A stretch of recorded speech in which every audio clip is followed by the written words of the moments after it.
podcast. Thank you so much for coming back. It's going to be basically our first podcast episode that we're going to be uploading, even though we've recorded a couple others. Basically what we're going to be going over, we have a lot of questions that people have now asked, and we're going to be going over 2 things about you and me. So one is, we'll just do a recap of like our travels, and because there's a lot of questions about our travels, and then the second is the hashtag 75 hard challenge. I think we might have to do a separate one for 75 challenge. That was. You think so? Well, I mean, I guess we can go over it a bit, but. Yeah, we can leave some of those questions for a separate. Yeah, separate episode. I think it'd be kind of fun to go over that separately and just kind of dive into like what we liked, what we didn't like, and all that. But cool. Yeah. Okay. So I will just choose all the travel ones. So, do you want to give let's talk about briefly what happened with our travels for those who haven't. For those of you who don't know, I mean, Kate and I we're from Vancouver, Canada, and I don't even know how it started. I think one day Kate was. Do you remember how it started? Yeah, it was pretty much one day last summer. Uh-huh. Kate was like, "Hey, we should go traveling," and then somehow it turned into us selling everything, getting rid of our condo, and quitting our jobs and moving literally around the world to go travel nomadically with no home indefinitely. Like we pretty much had the goal. I mean, we can get into this later, but essentially we went traveling and sold everything, and that's what happened. Yes. Yeah. We spent months and months planning and selling things and buying camera equipment. It was like 4 months. Yeah. I think we decided in August. It was like 6 months before we quit. Yeah, it was like August. Well, pretty much in August we said, yeah, we're doing this, we're going, and then we left in February. So it was, it was really just September, October, November, December, January. Yeah, it's 5 months. Kind of a gong show. Yeah, it was a nightmare. But anyways, we can get into that. Okay, so now let's get back into it. So let's just pull up the first question about our travel life.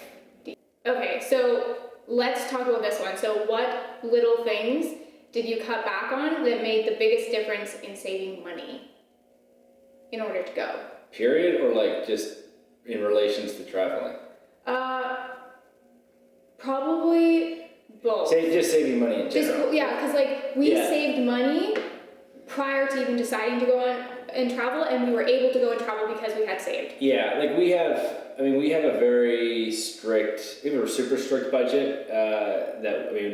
We've been married 5 years now, and so Kate and I have had a really strict budget the entire time, pretty much since we've been married, and I've been budgeting pretty much my entire life. Mm-hmm. So I think, and we could do, and that'd be actually kind of fun to do a separate video on just how we manage our money, how we budget. Total budgeting. How we do everything. Because so every month, our accounts are set up in a way that all income, whether it's from a job or it's from online sales or your own, anything, any money that comes in, there's one account that we have called income that money goes into. Mm-hmm. And then on the first of every month, the money's automatically distributed among many accounts. So we have short-term savings, long-term savings, emergency fund, Christmas fund, birthday funds. We have personal development funds, we have investment funds. Everything is very specific, and it's zero-based budgeting. It's zero-based budgeting. Essentially what we do is we have a budget that's set up that basically on the first of the month, all of our money is allocated across multiple accounts, and whatever is left in the checking account is what we have to spend. And that's essentially enough money. That's like your rent, that's your groceries, your phone bill, your internet, your utilities, but whatever is left in checkings, your checkings account should be $0. I'm getting into budgeting, but okay. The question is we'll go. If you're interested in in-depth budgeting and financial planning, let us know. Corey's a pro, and we can do a video on that. He's got all his friends and family, so we'll just extend it. That'd be a separate video if you want to. I'm getting too excited, and we haven't even answered the question. So no, go. What's the question? The question is, what little things did you cut back on that made the biggest difference?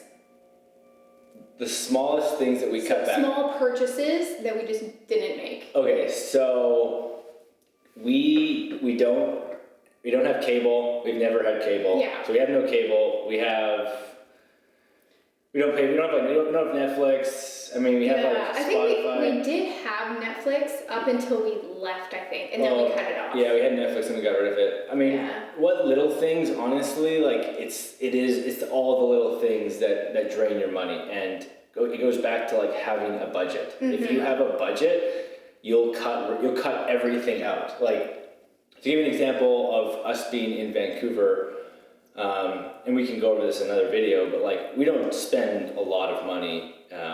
Like even though for how expensive Vancouver is one of the most expensive cities to live in. We spend very, very little living here. Outside of your groceries and your rent, your internet and utility, the basic things. There's like little to none.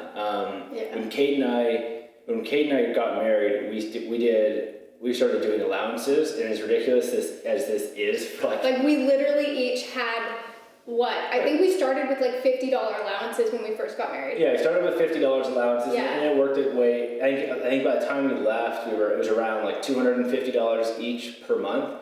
But we found, I mean, you essentially whatever you can afford within your budget, you can allocate for allowance. But we found that if you set up allowances, you can wipe out like 99% of those little small expenses. Because if you're living by yourself, same thing. Whether you're married, you have a partner, you are single, whatever, giving yourself an allowance is the way to go. Because it's like basically I'm allocating $100 a month or $200 or whatever, $500, whatever you feel you need.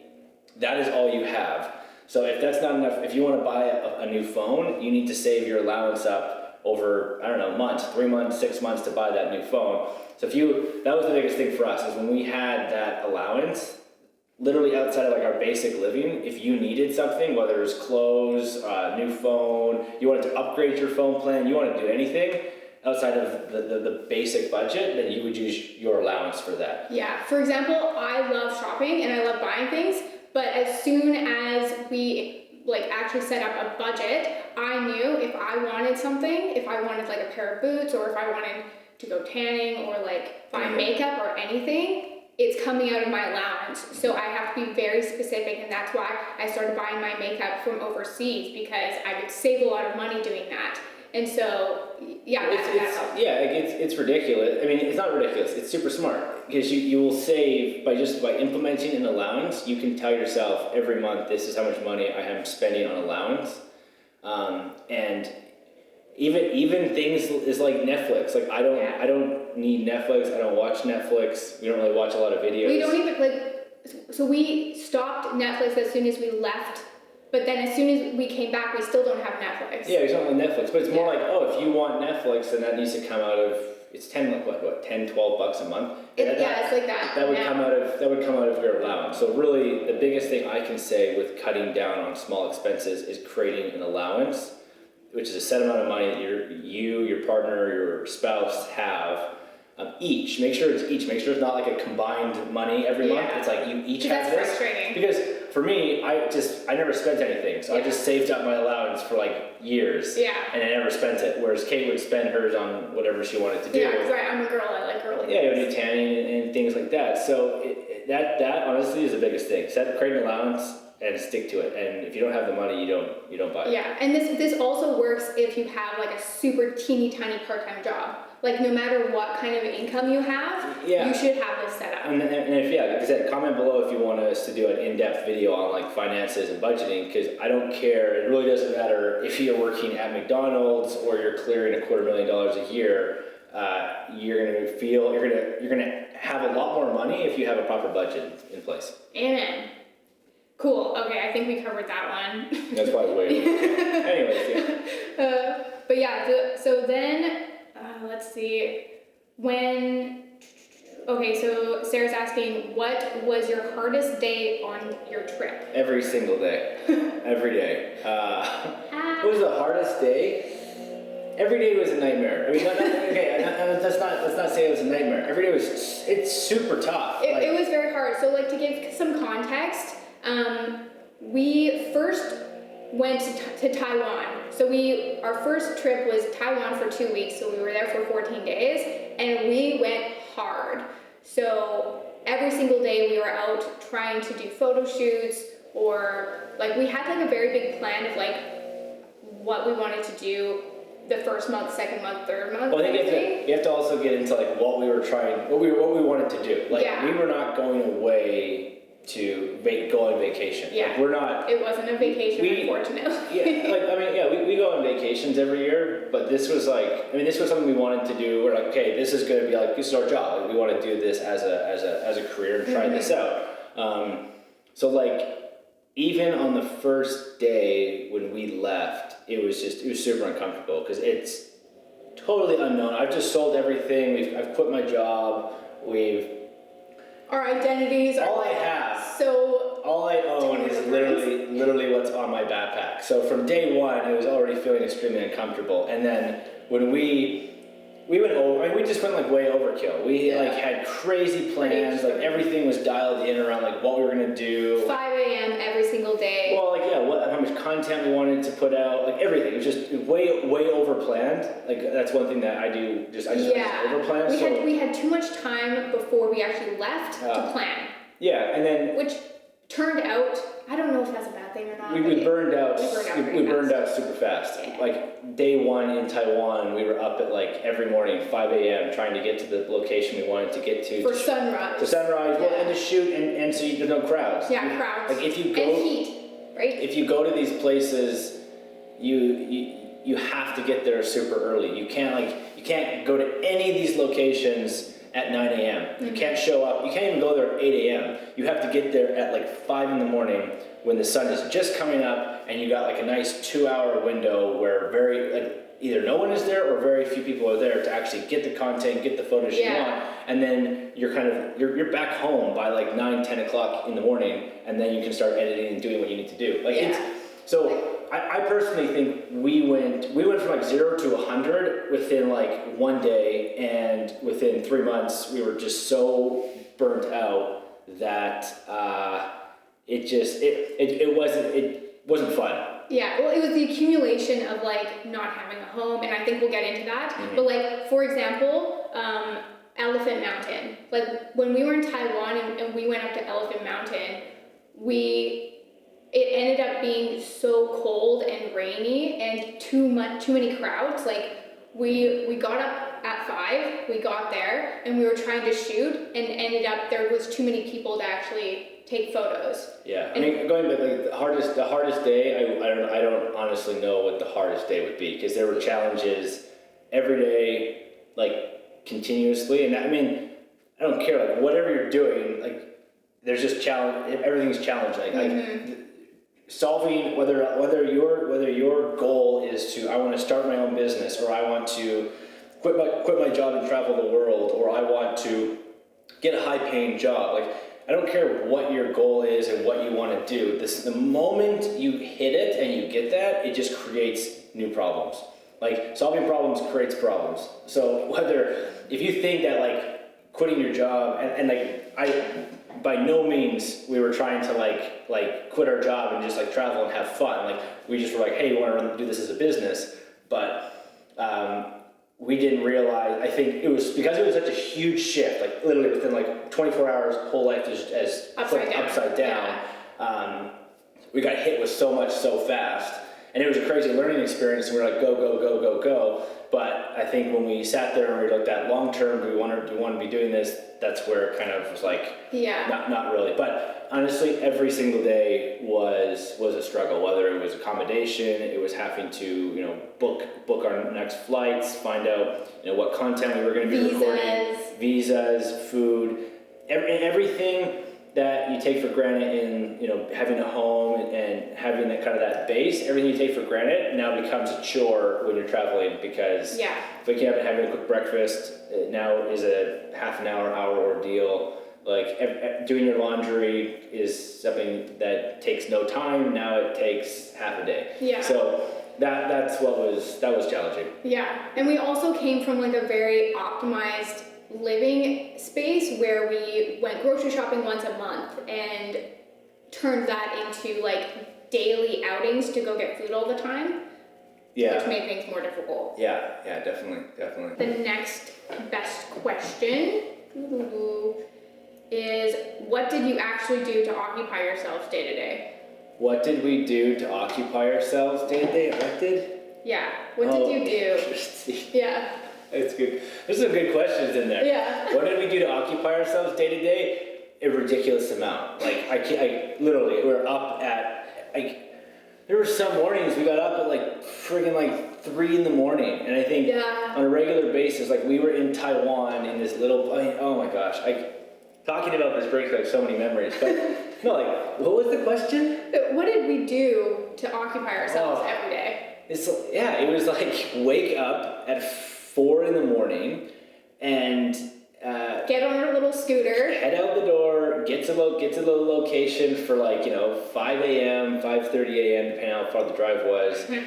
Shoot the content in the morning, mm-hmm. and then we would generally on the way back stop, grab some breakfast, wherever / lunch, and then we would get back and spend the rest of the day editing, planning, organizing, uploading the content, and then by the end it was evening. And then generally in the evening we would probably go to the gym and get some dinner, and then we'd be so dead that we'd just go to bed. We would fall asleep by like 9-10 p.m. Yeah, so you go to bed. Just like flat, exhausted. Go to bed at 9 or 10, and then back up at 4 a.m, and we did that straight, and it was. Plus, mix that in with we basically ended up calculating that it took a week out of every single month to plan for the next month. Yeah. So whether that was planning for accommodation and where we were going to stay, how much that was going to cost, paying for it, and like everything, that flights, buses, how are we going to get from place to place? A good week. A week per month is spent on just those tedious things of having to like plan just to continue going. Yeah. It was about a week. Yeah. Yeah, that was crazy. So I mean, some locations like you can only get visas for 30 days, so then you're having to still deal with the whole visa renewal process, and that's all. Yeah, it's a lot of time just like on errands, which was surprising. Yeah. So, do we like the mountains or the beaches better? Both you and me. This is hard. For some reason. This is a tough question, because if you don't like fully know who we are, it'll be confusing. Maybe come in on that over here. I'm not even in the frame there. That's a tough one, because mountains or beach. So let's tell a story. This goes back to, I think there was another question in there that was asked about why did we come back so early, mm-hmm. or so soon. Yeah. Kate and I love working on businesses. We love having lots on the go. We love just continually going and trying to do more. And what we found when we were traveling was we didn't really enjoy the beaches and the mountains and the hiking. We didn't enjoy this stuff as much as we thought we would. Whereas we enjoy doing that stuff when we're on like vacation, mm-hmm. and we're actually we're away for 2 weeks or 3 weeks. You can just like turn your mind off and actually enjoy the moment. Yeah, but when you get to the point of like, I need to be on top of this mountain at 5 a.m. to shoot content to edit for the next while. It turns into it becomes a job. Yeah. And very quickly it's like, if you don't enjoy creating this type of content, I'll just be like, this is who I am. I'm not one to climb a mountain and take a photo and post it and be like, check this out. What a beautiful morning and a beautiful sunrise. Because we tried that though. A sunrise doesn't really mean much to me. Like it's colors in the sky. Mm-hmm. I don't know. I'd rather do something else. So I think really, it's like if you say, do we like beaches and mountains? Yeah, we do. We enjoy them, but not necessarily. I don't want to climb a hill if I have a choice, and I don't want to. I'll go to the beach to go surfing, but if I have other options, I would do other things. Yeah, and this goes back to like, what do we like doing on a day-to-day basis? Like, I would love to climb a volcano once a year. I don't want to be climbing volcanoes all the time, and like, I don't want to be surfing all the time when I know that there's other things that I want to be working on. Like, I feel like it's a waste of time. So I can't, unless I purposely have set that these 2 weeks I can just turn off. Yeah.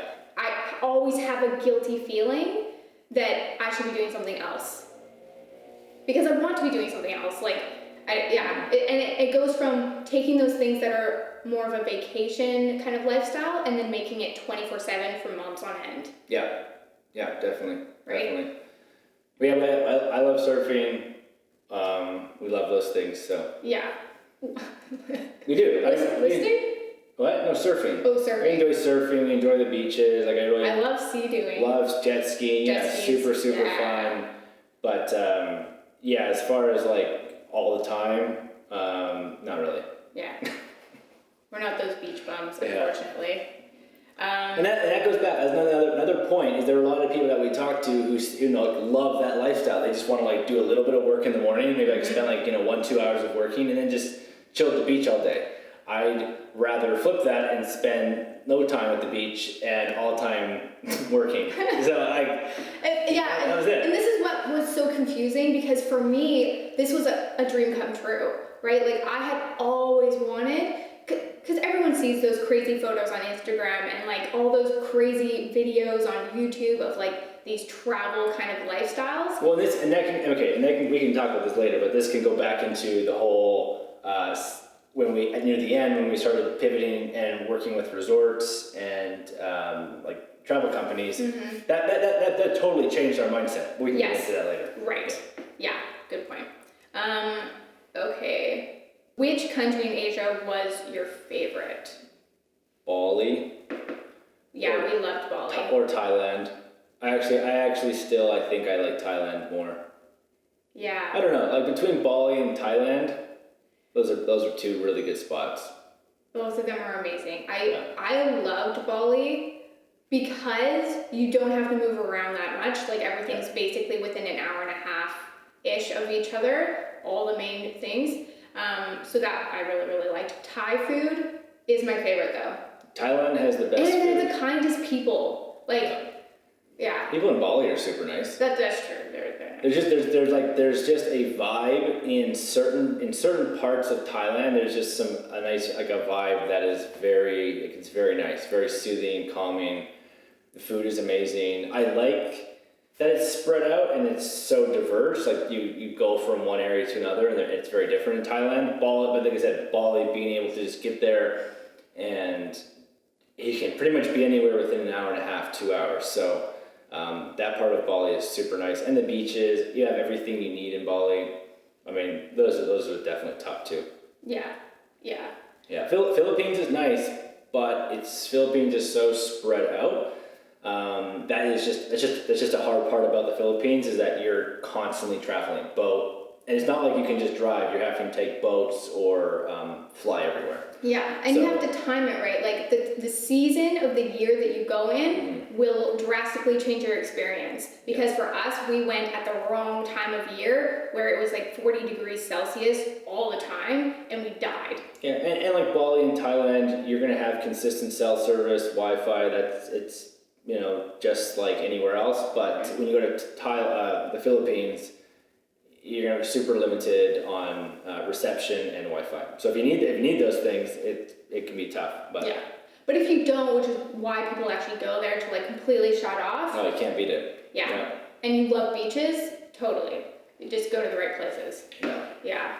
Okay. Next question is, how did you actually get in with those resorts? How did you get those jobs with resorts? So you're asking me, how did I get $10,000 of free vacation? Okay, let's actually lead this with where we actually stayed. Yeah, okay, so if you don't know, near the... It was basically like the last 2 weeks of our trip. Basically, we had decided that we wanted to come back to Vancouver. We were going to be coming back to Canada to attend Kate's sister's wedding. Mm-hmm. So we decided, we're going to come back to Canada, and it was up in the air whether we were going to stay or come back out. So, we had about 2 weeks left to go. I decided that I'm like, okay, what we're doing right now isn't working. It's not that it's not working, we just aren't enjoying what we're doing. Yeah. So I said, let's pivot, let's try something totally different, and instead of just creating content and doing this, let's actually have more of a purpose, and let's create content for resorts and some travel companies in Bali. So I said, I was just sitting on my computer one day, and I said, I'm just going to email everybody. So I just did a quick Google, top resorts in Bali, top things to do in Bali, just tried to get just all the top things to do. I said, you know what, all or nothing, best of the best. Sent off some emails, and within about 24 hours, we were fully booked. Fully booked. Like it was day after day, back to back, resort, nonstop. Yeah.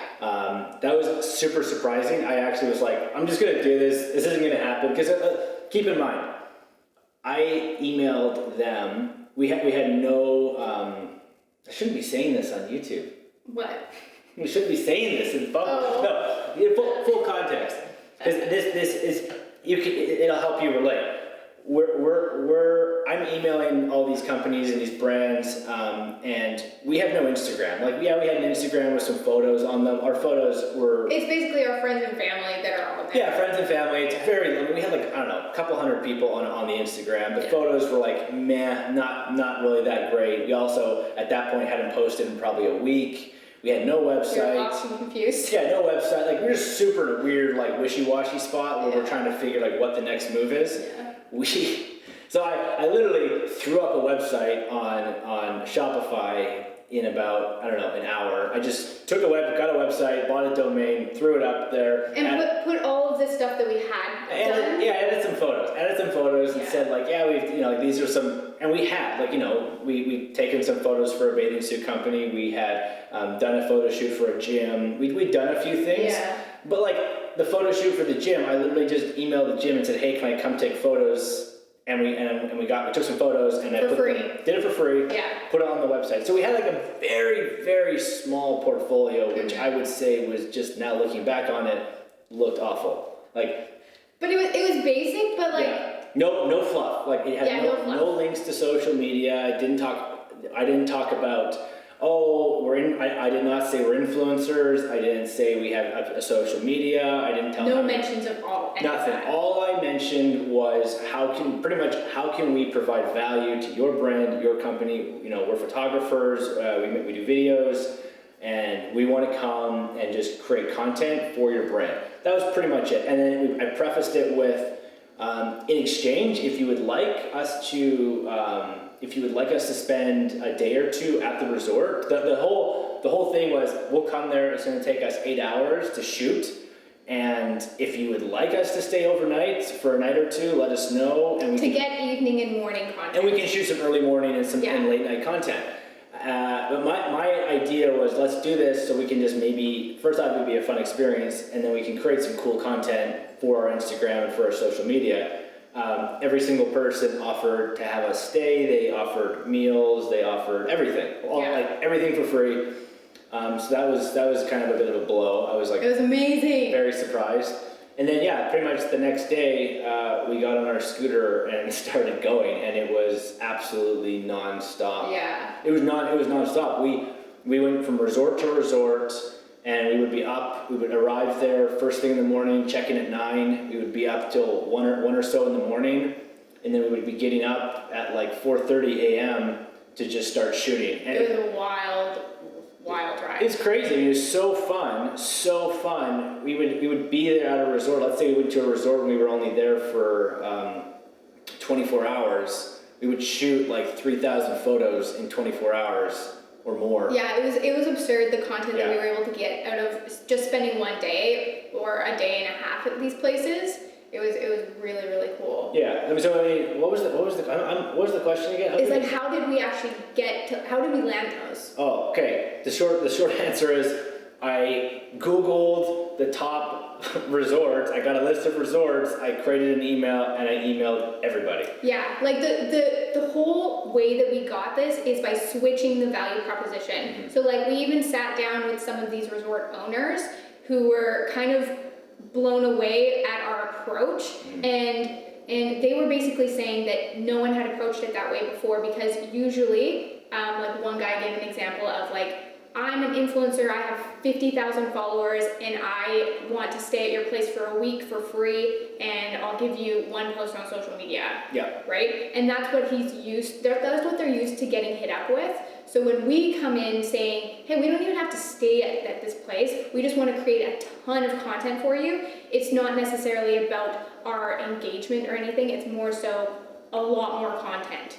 Yeah, it was like, we'll give you a bunch of photos, we'll give you a video, and that was it. Like, no strings attached. You can use the content however you want. And then in addition, like we went way over the top. I think we delivered around 300 photos per resort. We gave them 1 or 2 videos, and then we also did up a full-on report. Like, yeah. I went and basically analyzed every aspect of their resort, saying this is what you did well and this is what you didn't do well. And all I was doing was, I have no experience in this at all. Like, but it's just like our humble. But it was like I stayed. Thoughts. Well, previously I've stayed at some nice resorts. So I was basically comparing what they delivered against other resorts and restaurants, and then we would just compare all the resorts together. So it was just like these are like some things you could work on, and these are some things you did very, very well. And it was just a breakdown of like, how was the check-in experience? How was the rooms? How was the amenities?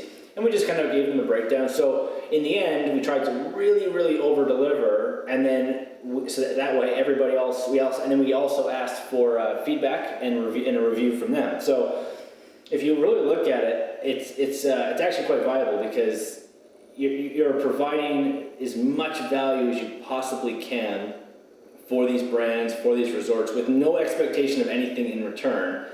And we were lucky to actually get some free stays and all this stuff in exchange, which really blew us away. But that's how we did it. Yeah, and that's what, like it was very helpful for us to stay at many different places so that we could compare them all and then give them ideas based on the other just be genuine. It really comes down to like, you want to work with these brands. If you're new and you don't need to have 1 million followers. You don't need to have a really fancy camera. Like, just think, how can I provide value for these brands? These brands, they need content. They need stuff to post on places. Another thing that we also did too is we also left a review. Like, we actually left an honest review on like their Facebook page and or TripAdvisor. Yeah. And these are things that we didn't even say that we would actually deliver, but actually think. We delivered photos, videos, a report.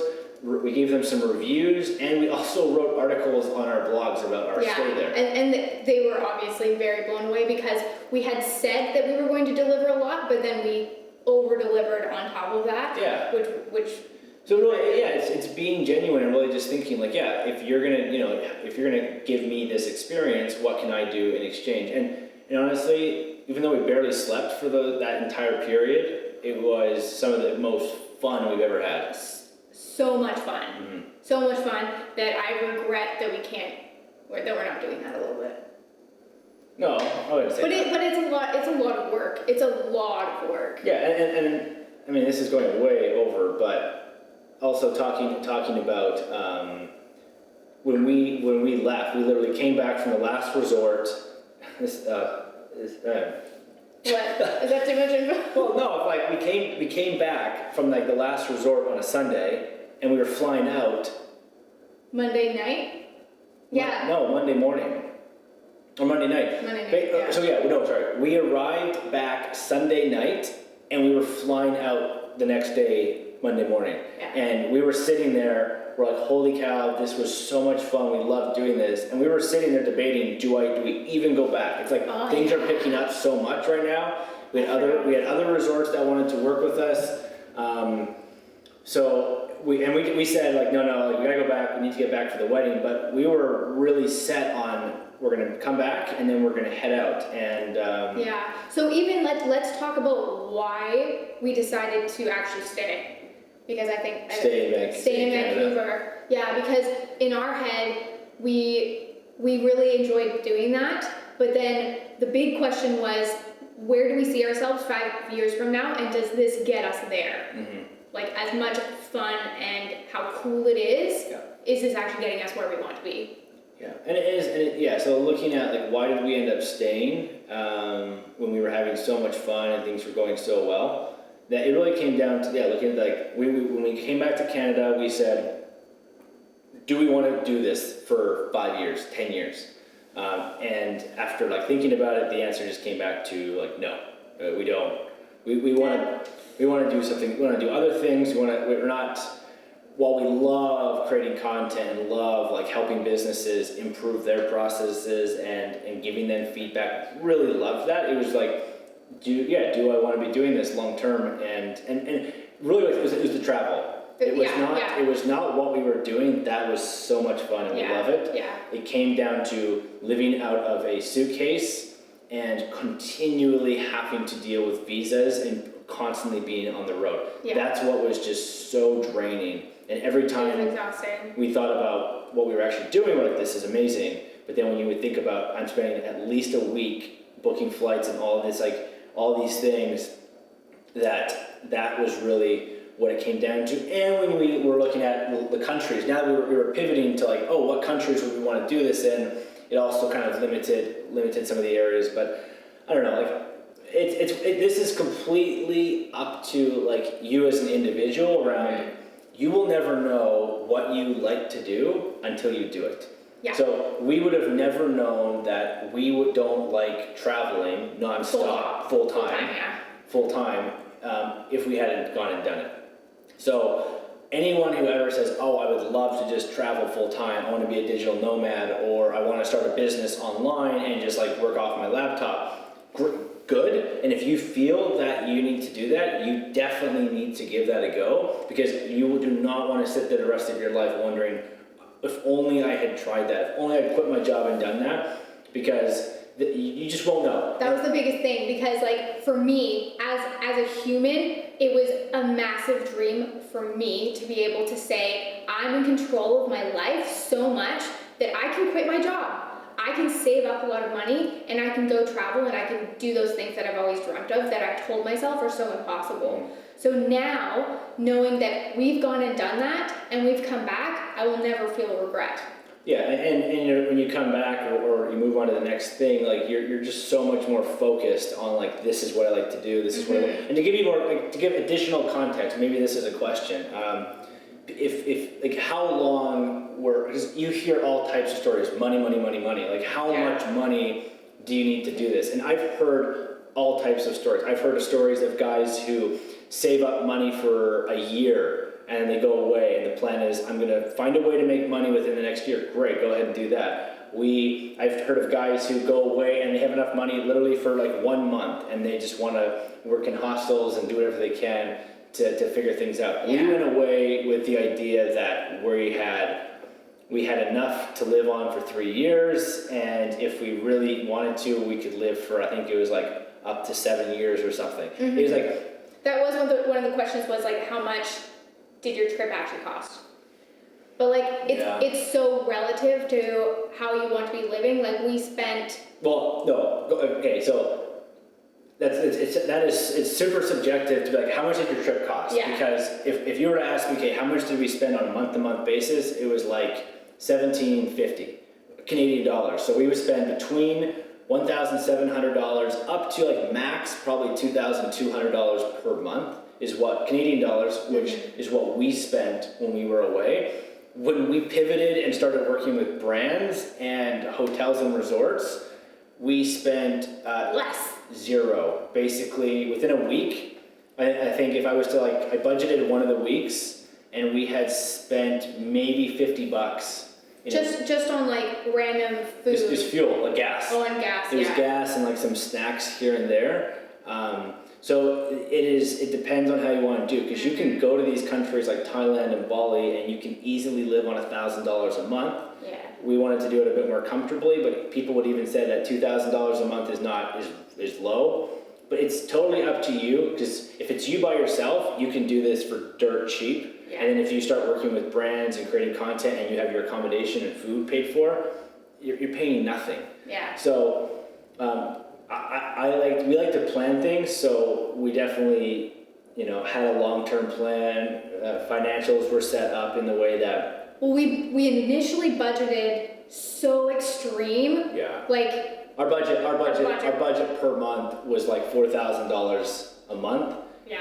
And which is more than we spend in Vancouver, but we just had a crazy budget and it was super aggressive. Yeah. And then we ended up only spending like 19. Yeah. Well, that was also strategic because we weren't sure how much it would actually cost, and we wanted to have that cushion and that ability to spend that much if we needed to. Yeah, I just think. But you don't actually have to. Well, you just think the money should never be an issue. If you have a job that doesn't pay you a lot of money, you need to budget properly, and like doing these things is completely attainable. It doesn't matter if you work at McDonald's, if you have a high paying job, it doesn't really matter what it is.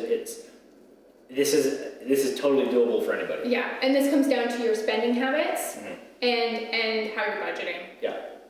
Yeah, totally. Yeah, Totally. Epic. Totally. Yeah, I think really the other question was, some of the other questions that we have are about the 75 hard challenge, and then let's do a separate video. Yeah. Like 75, to give you a quick context, it is amazing. It is one of the hardest things I've ever done. And we're only on the 75 hard challenge. Is basically it's a workout routine. It's a life-changing routine. Like it has multiple phases. Like you start the 75 hard challenge is 75 days where you have to follow a diet. You have to drink 10 cups of water. 8 cups of water, read 10 pages a day. You have to work out twice a day for 45 minutes, so 2 separate 45-minute workouts. What else? You said follow a diet, right? And follow a diet. It might be one other thing.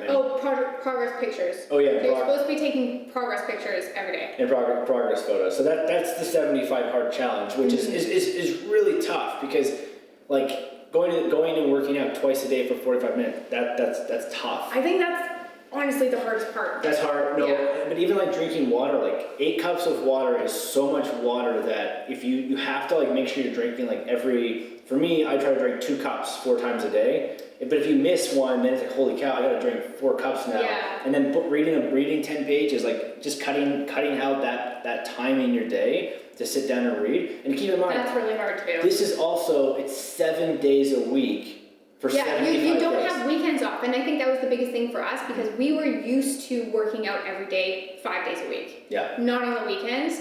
So that was a big learning curve for us, or a bit of a stretch. We already go to the gym all the time, so it just went from going 5 times a week to 14 times a week, which is crazy. And then we had the reading plus the water and now keep in mind when you move into then there's phase 1 and phase 2 and maybe there's a phase 3, I don't know, but it hasn't come out yet. Yeah, but when you move it just gets more challenging. Like phase 1, now you have to add in 5-minute cold showers and then visualization and I think 3 critical tasks every day. Yeah. So and if you miss a day, you need to start over again. From day 1. Yeah, that's why the 75 hard. We'll get into this in a different episode, but it is very tough. It's all about grit the length of time. Yeah, you cannot don't start it unless you are like mentally ready to go, because it is. There has to be like no doubt you have to do everything every single day. It's very tough. Or you're gonna die. And you got to think like you have to think in advance around if it's easy to say if you're going to be at home all the time, like getting this stuff done is okay, but it's like I had a business trip and I had to fly out in the morning, And that was like, I had a flight at like 8 in the morning and I didn't get in until that night. So that was extremely challenging. I had to be at the airport at 6 a.m. to catch an 8 a.m. flight.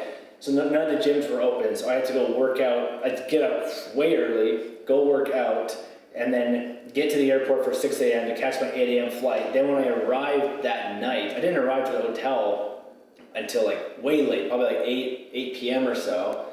And then at that point, I had to get out and go for a run and work out. Mm-hmm. You have to accommodate those things. Like it's super challenging in the sense of like when friends come over or you go see family. Yeah, like we had family over. We went to see family during this 75 days. You have to have your mindset and they're ready. It's of like hard. I'm going to like when traveling, whatever. How do you get those two workouts in? So. That's definitely a challenge, and even if you have to like force yourself to go for a run at like 10 p.m. Like I think we've done that several times. We went to the gym one night and we mixed up our times and thought the gym was open. The gym ended up being closed that night, and it was pouring rain. It was Friday night. Friday night, pouring rain. We missed the gym, so we had to literally go for a run on a Friday night in the pouring rain. Yep.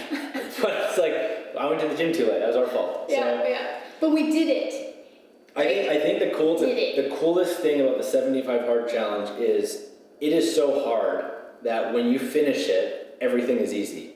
Yeah. Like going to the gym, you're going from like, when people are like, oh, I go to the gym 5 days a week, it's like, well, that's crazy already. That's like, good job for going 5 days a week. Uh-huh. You're going 14 times a week. Every day, like there's no days off. Even if, because I got sick too during this time. Yeah, work out. During the week that you were gone, I still went to the gym. Yep. I sanitized, but I went. And that was super hard because that's all I could muster. Yeah, it's like if you're sick, take it easy. Like go for like a light jog or something. But it's you got to go every single day. Yeah. Either way, it's amazing. Yeah, and we'll go more into depth with that because there's lots of hot deets and some questions. Yeah. So. Any more questions? Well, I think we're gonna wrap it up because it's been like 50 minutes. Yeah, this is crazy. So this was supposed to be I think 10 minutes, and this has been almost an hour. So I mean, I doubt you've watched all this, but if you have any questions, like any questions about anything we've talked about, whether it's the 75 Hard, I think we want to do a video on the 75 Hard Challenge. Yes. But if you want to know more about how to budget and kind of like take control of your finances, if you're interested in like traveling, heck, if you're interested in traveling, whether that's like the gear and equipment you want, I mean, we've done so much research that more than happy. Backpacks. Yeah, everything. More than happy to do a video with tips and tricks on like what equipment you need, maybe how much money you might need to spend, all that. We can definitely do a video. Same thing, if you want to know like how do I travel and stay at places for free, we can do a video on that too. Like, I mean, we don't really have any secrets. It's just we've spent a lot of time doing research and trying things. And trying things. Like, that's one of the biggest things that Kate and I do is we try a lot of things. Like weird sleeping habits. Yeah, and that's what we love doing. That's what we really love. Seeing how much we can do in a day, optimizing our schedules, trying new things. Yeah, like we recently have just tried the whole vegan thing together. Yeah, we're trying going vegan for a month and just eating plant-based. Mm-hmm. So yeah, I think this is just the beginning. This is one of our first videos, so more than happy to answer any questions anybody has. So hit us up, and we'll be making a lot more videos. Goodbye.